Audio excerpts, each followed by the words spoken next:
Hello and welcome in. Please do not leave your luggage unattended on the station.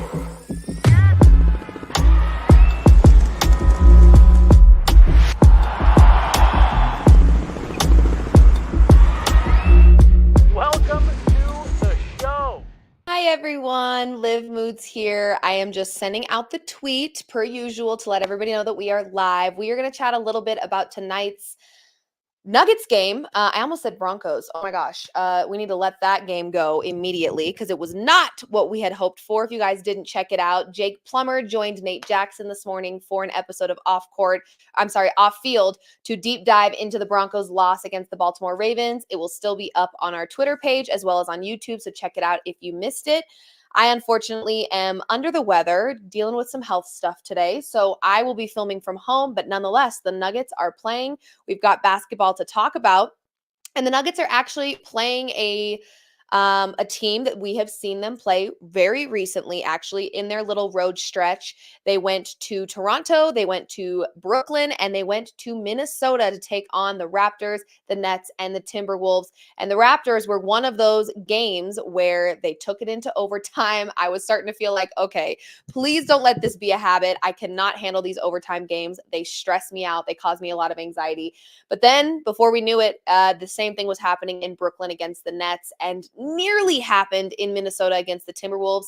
This Nuggets team making it very clear that they are clutch still. They still have that clutch gene as a part of their talent as well. But more than that, they love to make us sweat it out in the second half. I've talked about this a few times right here on Off Court, but I'm going to say it again. Typically, this is a Nuggets team that you can depend on in the first half of basketball games. They come out really hot, really strong, and then they typically fall apart in the second half. We're now seeing the opposite with this team. They did most recently at home play the Utah Jazz, and it was one of the best first halves of basketball we've seen by this Nuggets team so far this season. They are back to hopefully defending home court very well, because that was another thing that the Nuggets did exceptionally well in their championship run. And I think that was one of their edges, was defending home court very well. They knew that if they were playing at home, they always had the advantage. But then we saw them open their season this year, fall 0-2, because they could not defend home court against OKC and against the Clippers. So hoping to see that continue to turn around again tonight. Like I said, they got a pretty convincing and beautiful win, in my opinion, against the Utah Jazz at home.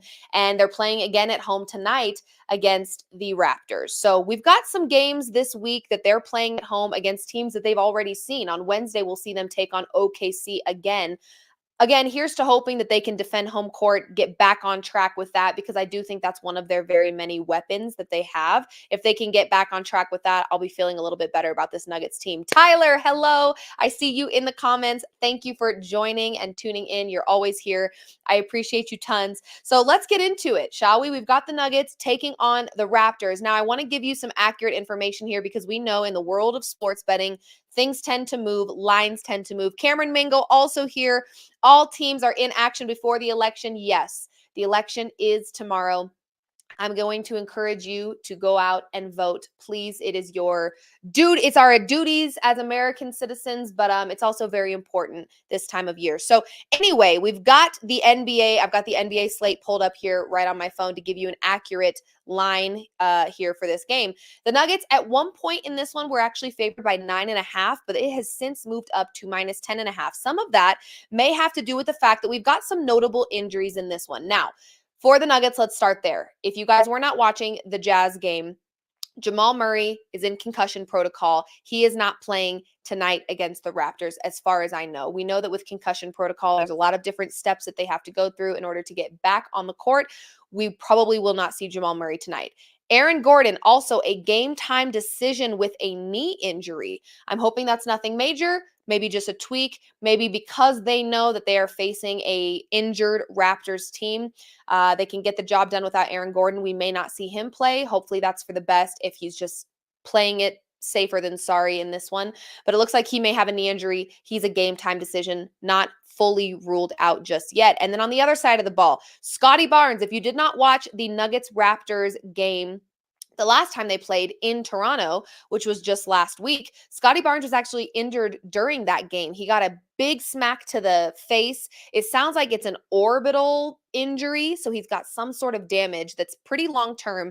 He's going to be out for a few weeks. That was reported about 5 days ago, so he's got a couple more weeks being out in this one. The reason I bring up Scotty Barnes in this one is he was very important for the Raptors last game against this Denver Nuggets team. His stat line, 21, 12, and 9, 5 steals, 1 block. So I hate seeing players get injured. I'm never a fan of it, but this is absolutely an opportunity for the Nuggets to take advantage of the fact that one of their best players in Scotty Barnes is not going to be out there. Again, get them back on track with defending home court. When Scotty Barnes is not playing, this is a very different Raptors team, and the Nuggets need to take advantage of that. Now, they also don't have Jamal Murray. They also may not have Aaron Gordon. So there's injuries on both sides of the ball here. But again, Scotty Barnes was arguably, I don't like to say this because shoulda, coulda, wouldas, right? The Nuggets got the win in Toronto. But does it make you wonder, would this game have looked differently if Scotty Barnes was able to play through the end of that game? Would it have even gone into overtime? Don't know. It's hard to say, but Scotty Barnes, an exceptional player, and it will be a very different Raptors team without him. Okay. We actually had a Nuggets practice today that we had some Guerrilla Sports members there giving us kind of an update. We've got Brandon Kristahl on the mic. He's going to give us an update as to what he heard, some of the things that he listened to. We've also got some videos that we've already put out on our social media about some of the comments made by the players ahead of this game tonight, after a really big win against the Utah Jazz. But we do have some information from our very own BK. We're going to toss to him now, hear what he has to say about practice today for the Denver Nuggets, and then we'll reconvene and jump into all things Raptors Nuggets. Let's take a listen to what BK has to say about today's practice. Thanks, Liv. Looking at the Nuggets matchup with the Raptors, it's a team that they're familiar with, having played them a week ago and gone to overtime in Toronto, Jamal Murray's hometown. The one thing we know, Jamal Murray still dealing with the effects of that concussion, will not play tonight. We did see him in the practice gym, though, so that is a good sign. He was at shoot around and then getting shots up afterwards, so maybe that means he's ready to go by Wednesday. But looking at this game tonight, the Raptors are 2-5, but they've only lost one game by double digits. In fact, they've been in every game. They've won those couple, but even in their tough losses, not only the OT loss to the Nuggets, but a close loss to the Lakers. They've been in games, a 1-point loss to the Celtics, and they're led right now by RJ Barrett, a guy that I think the Knicks expected to play the way he's playing now, averaging almost 30 points a game. And then my fellow Jayhawk Grady Dick, their second leading scorer, can certainly fill it up, especially from outside the three-point line. So I think they'll have to be on their P's and Q's, but their preparation is at least already accelerated a little bit in this time where they've got 5 home games and jam-packed schedules. In terms of the back, or every other night cadence. They've already done their scouting report on the Raptors. Not a lot has changed other than Barrett's, I guess, just constant scoring or his ability to keep scoring the basketball. So you've got to keep him in check. You got to keep Grady Dick in check from behind the three-point line, and then just play your game. You're not going to have Jamal, so that means your minutes are adjusted. That means you're going to get more Hunter Tyson. He spoke at Shoot Around and said that it's the same mindset he's always had. Just be ready for when your number's called. And in fact, Jamal Murray turned to him during the Minnesota game before Jamal suffered the concussion and said, hey, man, your time's coming. Just be ready. You never know when it's going to happen. And then lo and behold, it happened in that game where he had to play extended minutes on Friday night in Minneapolis. And then, of course, on the back-to-back Saturday night playing a bunch against the Jazz and playing well. And so you have him in a bigger role. And Christian Braun was the other player who talked at Shoot Around and said that the best thing about his role as the starter is similar to what it was coming off the bench, and that the team isn't asking him to be anyone other than himself. And I asked him about paying attention to stats now that he's a starter. Does he keep track of maybe what he wants his averages to be or where he thinks they should be? And he said most of the stuff that he does, and the reason he's in the starting lineup anyway and in the league really, is for the intangible stuff, for the stuff that doesn't show up in the stat sheet. But it certainly does help when Christian Braun, because so many guys around him are getting all the attention, is able to put the ball in the basket or come up with big plays on defense or on the glass. So the Nuggets certainly know they have a winnable game, but a cadence, again, of 5 games here, and I guess that's 8 nights, right? Saturday, Monday, Wednesday, a rematch with the Thunder, Friday, the Heat, and then Sunday with Luka and the Mavs. So they will have their mettle tested, if you will, but at least they get to do it here at home. And it starts tonight against the Raptors. We, of course, have you covered before the game, during the game, and post-game at Guerrilla Sports. Liv, back to you. Thank you, BK. Yes, you mentioned a very important player that I think we need to spend a little bit of time talking about. Hunter Tyson got some minutes recently, and we actually saw him in Vegas for Summer League doing some pretty impressive things as well. We got a chance to talk to him at Media Day before the season started, and all of his teammates had the exact same thing to say about Hunter Tyson, and that is that he is extremely athletic. He is one of those guys that can get out there and make an impact. And we saw that in 25 minutes against the Utah Jazz. Hunter Tyson with 7 points, 4 rebounds, 4 assists. He was perfect from the free throw line. Unfortunately, 0-2 from 3. And again, I always bring up 3-point shooting because it is going to be important for this Nuggets team. At one point, especially in their championship run, the Nuggets could rely on their 3-point ball to help them get ahead in games and to keep them alive in games. And I bring it up all the time. You're probably sick of hearing it. Losing KCP does matter. It does make a difference. It is important to talk about because he was a 3-and-D guy. And the two places that I feel like this Nuggets team, I still feel unsure about where they're going to lie in the NBA is in their 3-point shooting and in their defense, especially that perimeter defense. And BK just talked about it. Yes, Scotty Barnes being an exceptional player. He knows how to his threes know how to fall. And we know that when this Nuggets team played the Raptors, I didn't actually bring up Scotty Barnes' threes. I don't even honestly remember how he shot from 3. He was 1 of 3 from 3. So actually didn't have a super great game from the 3-point line. But again, you can't overlook the fact that this Raptors team has 3-point shooters without Scotty Barnes. He mentioned Grady Dick, 2 of 7 from 3. You've got Mitchell, Davion Mitchell. He was 3 of 6 from 3. And then RJ Barrett, of course, was an impressive 2 of 6 from 3 as well. So again, those threes matter, but more importantly, those threes matter when our threes aren't falling. And slowly but surely, we're starting to find our rhythm from the 3-point line. But Hunter Tyson getting minutes. Jamal Murray said it himself. This could be your moment. And again, we know Jamal Murray historically does get injured, whether it's his back, his knee, his calf, and in this case, a concussion. And concussion protocol can be very difficult to overcome. So who knows when we'll see Jamal Murray? I'm hoping it's soon. They've gotten definitely better about this concussion protocol, and these athletes know what they need to do to get their bodies right and to get back on the floor.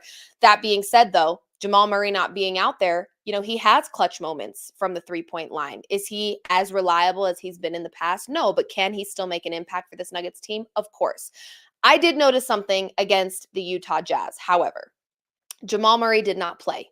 We had Russ with starting minutes. Now, if you are one of those points are all that you care about, if you're not scoring, I don't care, then yeah, you probably still don't think that Russell Westbrook can be impactful for this Denver Nuggets team. But me personally, I love a complete stat line. And we do know that Russell Westbrook now in back-to-back games for the Denver Nuggets has gotten defensive player of the game. He is on the floor. He is making an impact. If all you care about is points, then keep scrolling because that's not all we care about here. I like players that can give me a little bit of everything because right now the Nuggets need that. He only had 5 points, Russell Westbrook, despite getting starting minutes and playing for 31 minutes. However, 3 rebounds, 7 assists, okay? He did have some turnovers in this one. Wasn't super pleased with that. But we do see him. They talk about it all the time when I'm listening to these games. He raises the temperature. You can tell there is a difference when he's out there. I felt like better than what we've seen in the past because some of the concerns that I've had for Russell Westbrook is who he's on the floor with when he's in that second unit. The bench is still a concern for the Denver Nuggets, but I do think with time and some patience, our bench is going to start to click and figure things out. We're already seeing that. Like I said, Hunter Tyson getting out there, making an impact. I'm still wanting a little bit more offensive production from Peyton Watson. But again, you have to keep in mind the fact that he did not get any preseason minutes on the floor. So there has to be a little bit of a grace period there. I do think Peyton Watson is playing more confident basketball every time we've seen him play. And we need that from him. He had 8 points, 4 rebounds, 1 assist in 19 minutes of play against the Utah Jazz. 3 steals for Peyton Watson. We know he can make an impact defensively. Absolutely. We saw it in many games against the Nuggets' toughest competitor last season, which was the Timberwolves.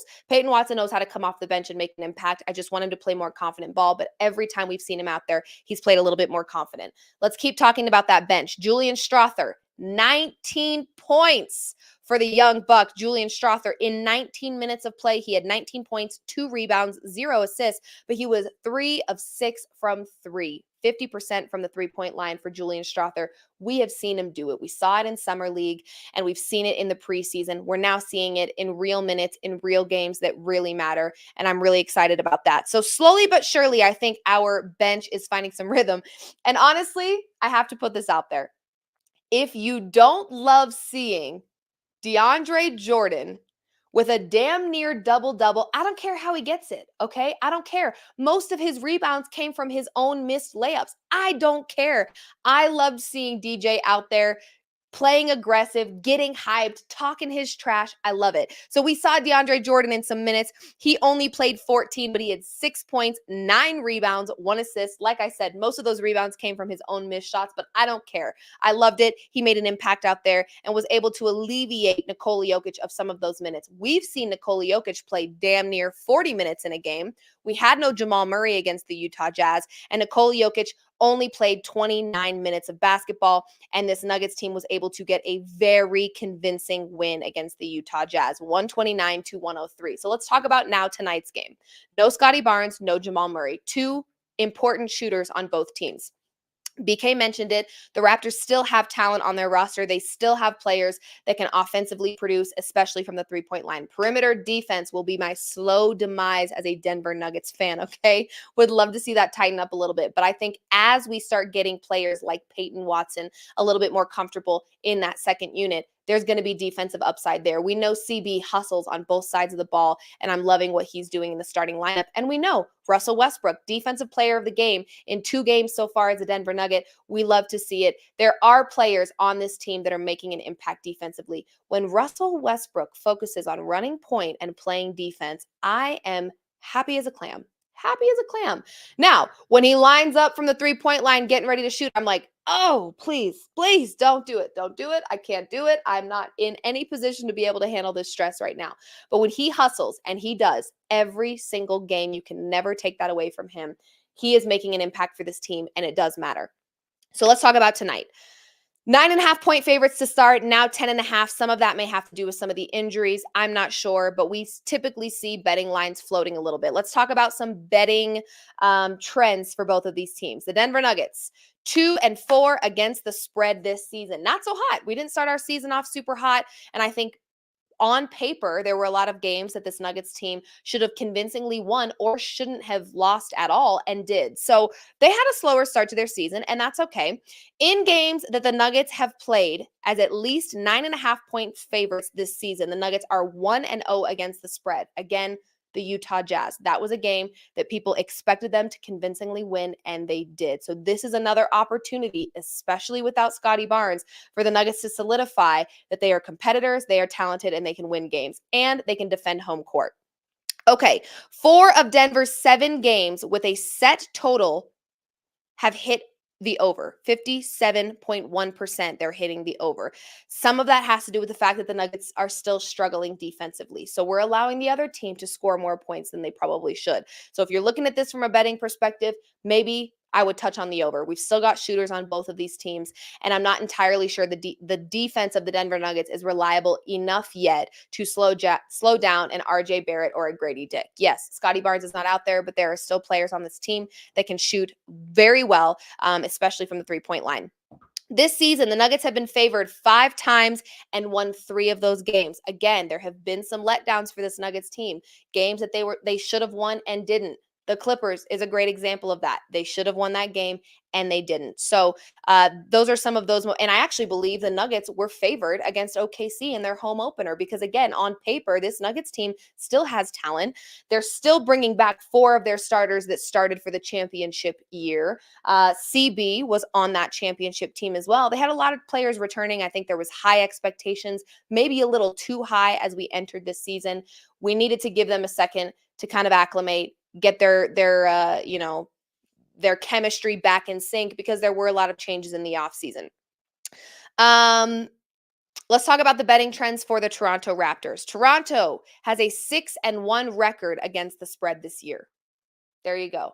They're covering, we always say, good teams win, great teams cover. They're covering the spread, whether they be an underdog or the favorite. They are doing well against the spread this year. The Raptors are 3-0 against the spread so far when playing as at least 9.5-point underdogs. What does this mean? Vegas is underestimating this Toronto Raptors team, and they are proving that they are better than being double-digit underdogs. So in this spot, like BK said, this is a winnable game. This is 100% a winnable game for the Denver Nuggets, but it's up to them to stay disciplined and not let their guard down because, yes, Scotty Barnes isn't playing, but it doesn't matter. There's still plenty of talent on this roster for this Raptors team. So this, to me, would be a letdown spot for the Denver Nuggets if you're wanting to bet them and lay the points with them at 10.5. That's a lot of points. And we know this Denver Nuggets team against the Timberwolves, they had a double-digit lead in final minutes of that basketball game and still fell short and still lost that game. So what we're seeing with this team now is they are a second-half team, but that fourth quarter is tough. Right now, I bet I could probably tell you my favorite bet right now for the Denver Nuggets, not knowing any information about any other team. If I'm just looking at this Nuggets team, betting them to win the third quarter feels like the most confident bet I could place on this Nuggets team. We saw them in their best first half performance against the Utah Jazz. Could we see that again tonight? Maybe. And I want to stress that I am not insinuating that the Nuggets are better without Jamal Murray. I do think it helped not having Jamal Murray play against the Utah Jazz. We know the Utah Jazz is not a great team this year. They're just not. They're not playing super competitive. There's a lot of things that they've got to figure out over there. However, with Jamal Murray not playing, we got a lot more guys involved, and I think that is what makes this Nuggets team dangerous. If they can get in sync and they can get everybody involved, it's a really great thing to see. Aaron Gordon has been such a pleasant surprise for me from the three-point line.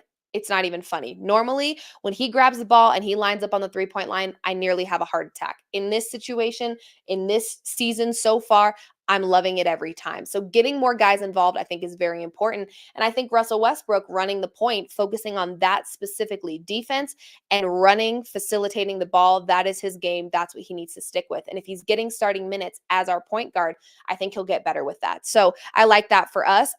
Toronto has gone over in 6 of their 7 games, okay? 85.7% of Toronto games are going over this season. Like I said, for the Nuggets, 57.1% of games are going over. The Raptors know how to shoot. They're a highly offensive group.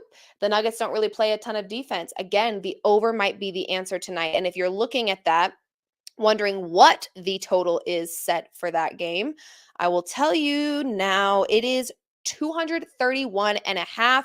And last game, it was 127, 125. So they hit the over. 127. Yeah, they hit the over with flying colors, and tonight it's set at 231.5. Now, you have to account for the fact that Scotty Barnes' last game did have 21 points for this team. So is there talent to make up for the 21 points he won't be scoring tonight? Yes, I think there is. So would lean towards the over tonight. Not so sure how I feel about laying the points with Denver at 10.5. I really don't think I like it. I would probably take the Raptors, who are a very convincing 3-0 against the spread so far when playing as at least 9.5-point underdogs. Yeah, I would probably back Toronto tonight in a spot where they can play without Scotty Barnes and be just fine. So leaning towards Raptors plus 10.5, the Nuggets winning third quarter, and the over hitting. Those are the bets that I like so far. Like I said, we've got some notable injuries, but again, this Nuggets team is finally, in my opinion, finding a little bit of rhythm and a little bit of groove. We've got some comments here.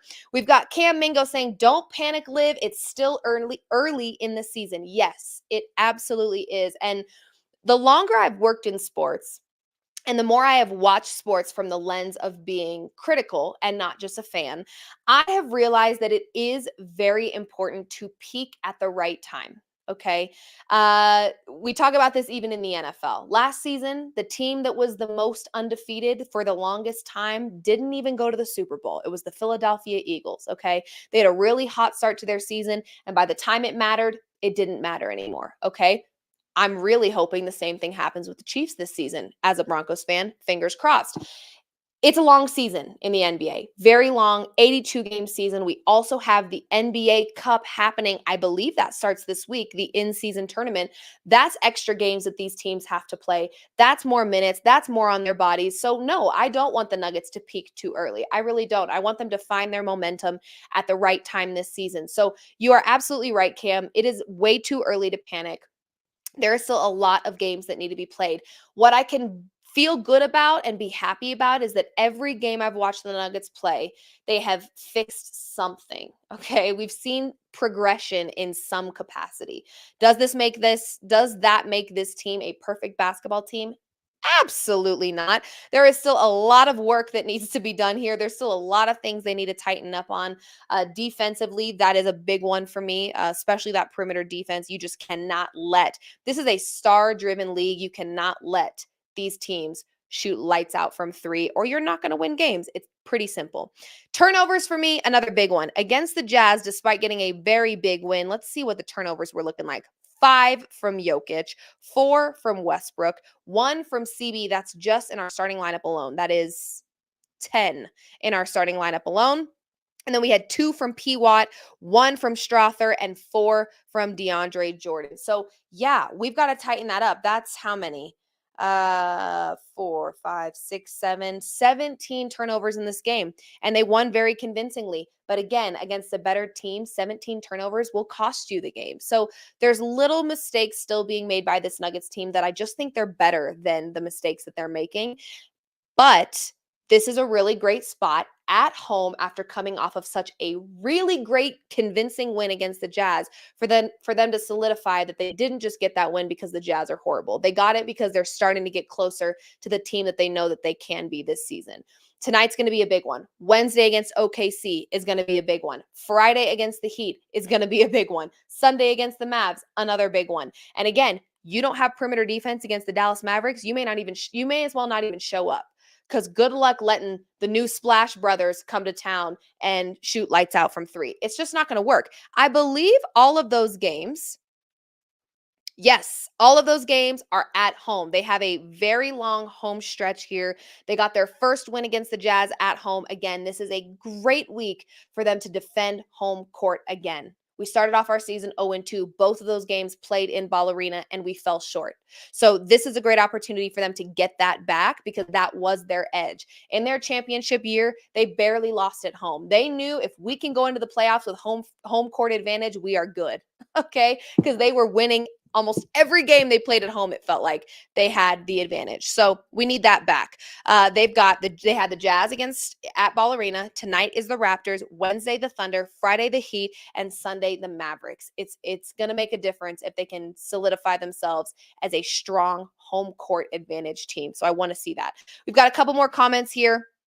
The Nuggets and Cam Thomas have been the easiest second half bets this season. Listen, it is so interesting because, like I said, typically I'm panicking in the second half, and this season it feels like that's where they save my panic. They're like, listen, they have that rallying moment at halftime, and they find their footing a little bit more. I would love for them to just come out hot in the first half and the second half. We saw that against the Utah Jazz. There actually was one point, I believe it was just before halftime in the Jazz game. I was watching that game from home. I believe it was just before halftime where, they had that very convincing win, almost 20 points. And then before you knew it, it was a 4-point game. It's like, that's the kind of stuff right there that just sends you over the edge. But if you let them splash threes and you're not playing defense and you're also not making your shots, it happens. It happens like this. It's very, very quick. So we've got another comment here. The bench has conditioned the starters to step on the gas in the third.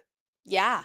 I think that it's kind of good for the Nuggets to not have a overly reliable bench because it does force our starters to come out hot, get a lead, and keep the lead so that when our second unit comes in, they're not having to do damage control. But at the end of the day, it's not realistic to expect our starters to be playing almost the entire game and be the only reason that we're having a good season or winning games. So the bench definitely needs to step up. But one thing I can tell you is our bench is playing with a lot of hustle this year, and I can see that. Now, are their threes falling? Are they making every shot they take? No, but they do have some hustle, and I think that is something that you can eventually get to a very reliable place. It's just we're working through the growing pains right now. One more comment. I doubt that the Celtics will drop off. They've been super consistent for more than a season now. Absolutely. The idea that you peak too early and it's, you're not going to have a successful year, it doesn't work on everybody. Okay? The Nuggets, the year that they won the championship, they cruised through the Western Conference all season long. All season long. But we also have to remember that injuries can happen. And unfortunately, it feels like they're already happening way too early, way too often. And so, you just never know. You could be out your best guy a month from now and having to do damage control to figure out how to still win games. So it's just a long season. To Cam's point, it is very important to just remind yourself how long this season truly is. Now, I think it was maybe the OKC game. I had said in a post-game hit, I had talked about the fact that if we're still playing this way by game 25 or 30, I was actually texting my best friend's boyfriend. He's a huge Nuggets fan. He loves sports. And my best friend, God love her, doesn't really know sports all that well. So typically I'll FaceTime her and he's in the background and him and I are talking Nuggets. And he'll always text me in the middle of Nuggets games. And he's like, I'm panicking. I'm freaking out. What's going on? And I believe it or not, you guys will be shocked if you've been following me for some time. Usually I'm the early panicker. Panicker. I don't know. Usually I panic early. However, I was texting him and I said, if by game 25 we still look like this, then you can panic. But for now, I think that this is just going to be one of those. I think October and maybe into November is going to be huge. It's actually November. What the hell? I'm sorry. That just hit me. It's November. Question for the chat. I actually need you guys to get in the chat right now and tell me how you feel about this. This is a very important matter, not related to basketball. I decorated for Halloween in my home because we had a Halloween party. The Halloween decorations are down, but we still have our fall stuff, the little pumpkins here and there, haystacks outside. We've still got the fall vibes here. However, it snowed last night in Denver. I am this close to putting up Christmas decorations. Now, typically my brain goes after Thanksgiving. That's when we decorate for Christmas, but I'm about ready to say screw it. I'm about ready to say screw it and put up my Christmas decorations because Christmas brings me so much joy that I know that even if the Nuggets lose games, I will still be able to lie my head down at night and be at peace because there's a Christmas tree up in my room. I'm just saying. So is it wrong? Does it feel insane to put Christmas decorations up yet? Keep in mind, it is snowing in Colorado. So it's giving Christmas outside. I'm just saying. So anyway, let me know how you feel. I probably wouldn't put like lights on the outside of the house until after Thanksgiving, but I feel like the inside of the house, you can start winterizing it a little. Anyway, get in the chat. If you think I'm insane, please let me know. Maybe I'll keep fall decorations up for a little bit longer, but I don't know. I'm not opposed to having a Thanksgiving meal with a Christmas tree up. They kind of go hand in hand to me. Anyway, doesn't matter. Everyone's like, dude, the title of this show is Can the Nuggets Get a Winning Streak versus the Raptors? Not should Liv Moods put up Christmas decorations before Thanksgiving? I know. I'll shut up. Like I said, I'm not feeling the best today. I'm a little bit everywhere. All of that to say, the Nuggets are in a really great position coming off of a dominating performance against the Utah Jazz, one that was without Jamal Murray, I might add. So if you're looking at this going, no Jamal Murray, a questionable Aaron Gordon, the Aaron Gordon one worries me more for this game.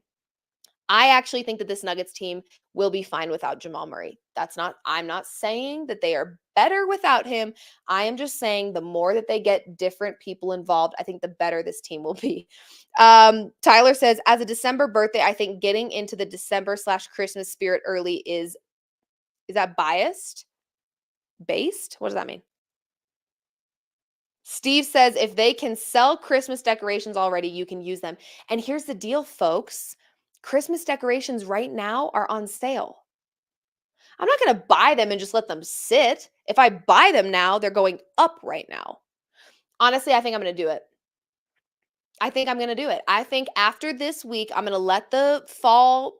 Keep in mind, I've had fall decorations up in our house now for like a month. So they've had their moment, they've had their time to shine. I feel like it's time to start getting into the Christmas spirit. I really do, because once Christmas is over, Christmas decorations have to come down. Like they have to. It's like it's mandatory. It's before New Year's, you need to have your Christmas decorations down. So there's like that piece of me that's like, I want to give Christmas decorations their moment. They should have 2 months. They should have 2 months of a moment. And we're already kind of out of the 2-month thing.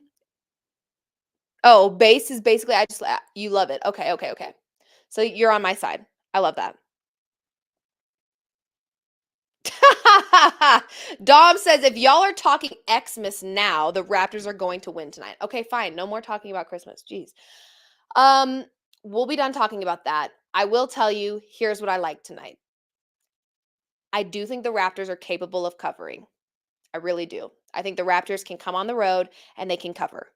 Not saying they'll win, but I do think they can keep it close, because I know what the Nuggets like to do in that fourth quarter, which is, we're up.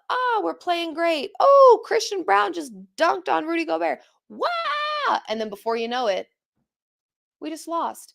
How are you going to dunk on Rudy Gobert, embarrass that man so bad, literally turn him into a little girl when Russell Westbrook started getting in his face, and then you lose the damn game? What the hell was that? So fourth quarter for me, hate it for the Denver Nuggets. I love the third quarter for the Denver Nuggets. That's where I feel like they have their edge.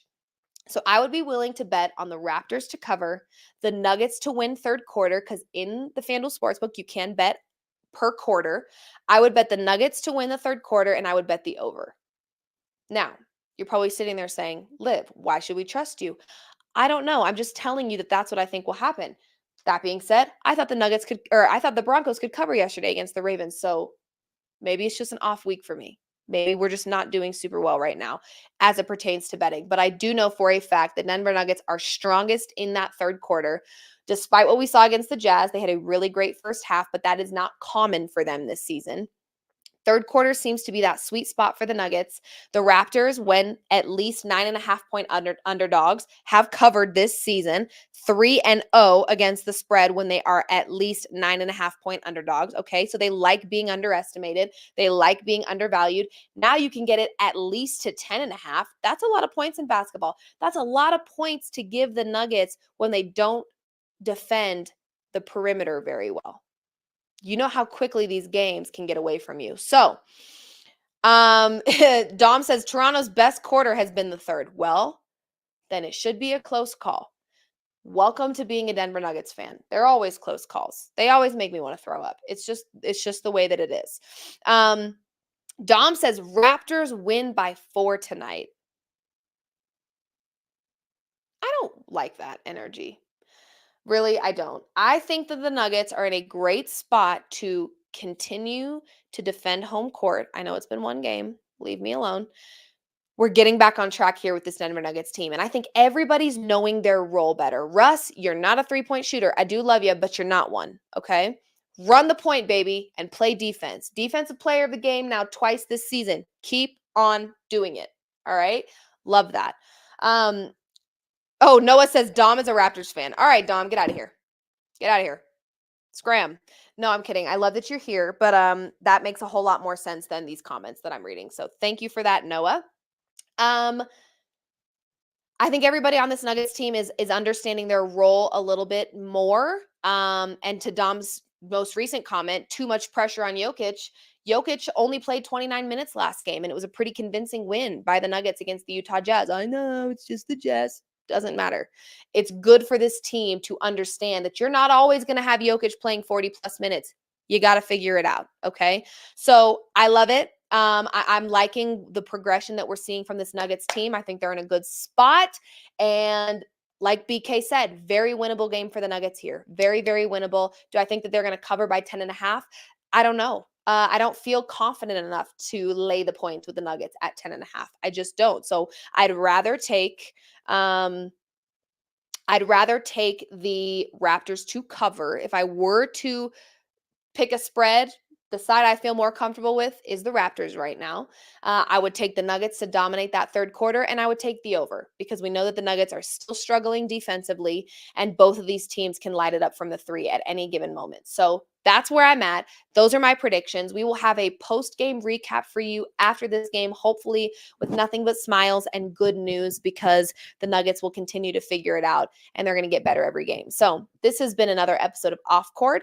This edition is filmed from my home. We're talking all things Denver Nuggets all season long. Yes, I mentioned with the Nuggets that it's a long season. It will be a long season even for me. My emotions will be like this, but we will keep you covered pregame, during the game, post game, all things Denver Nuggets all the time. So make sure you're tuning in to All Things Guerrilla Sports. I'm Liv Moods. Thanks for joining me for another episode of Off Court, and we'll be back later tonight to talk all things Raptors Nuggets. Hopefully my predictions come true and the Nuggets get a dub. But in the meantime, have a wonderful Monday, and we'll see you later.